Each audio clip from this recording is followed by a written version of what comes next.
If you're lazy like me, this video is for you. So the State Examination Commission asks two types of questions about single texts.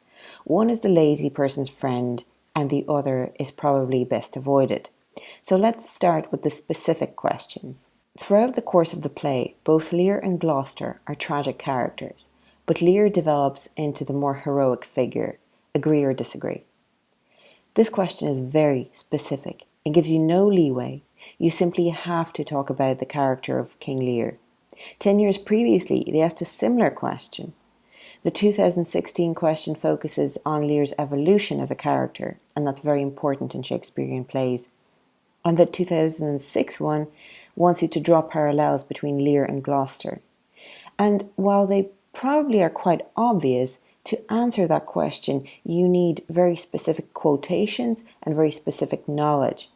And that can be quite hard under examination constraints within the 40 or 50 minutes that you can afford to do this question.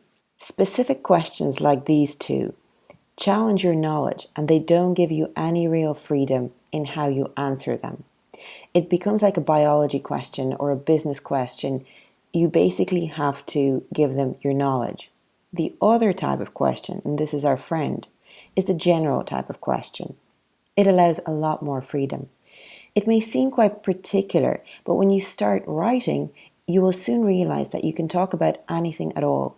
Themes, characters, imagery, but, and this is very important, you have to serve it under the right sauce. This kind of question tests your knowledge a lot less, but rather it tests your skill of adapting your knowledge to the question. So for example, in King Lear, honour and loyalty triumph over brutality and viciousness. The specific type of question tests your knowledge and is constraining. The general type of question tests your skill of presenting basic facts in a relevant manner and gives you options as to what you want to present. If you're lazy like me, you will opt for the general question. So what can we say in terms of predictions? I have seen two general questions on one page. I've never seen two specific questions. So if you want to answer a specific question, if you're very brave, they could ask lots of different things. Things that come to mind are the character of Edmund and imagery. They will almost certainly ask something general.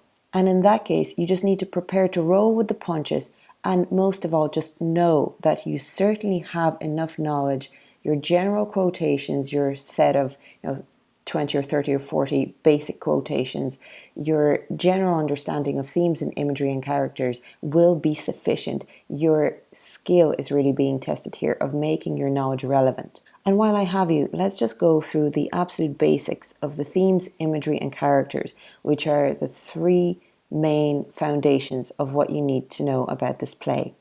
So in terms of themes, we have kingship, justice, family, vanity, love and fate. You don't need to have written an essay on each of them. When you're going through quotations, look for evidence of those things in your quotations. In terms of imagery, the three main things you need to think about are nature and pathetic fallacy, we're talking storms, sight and blindness, we're talking about Lear and Gloucester, their metaphorical and Gloucester's physical blindness.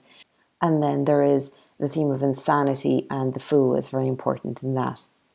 In terms of characters, they are best served in pairs. So Lear and Gloucester, we've seen paired a couple of times already. Edgar and Edmund, they would be an interesting pairing as well. Edmund and then Goneril and Regan are possibly a candidate for a specific question.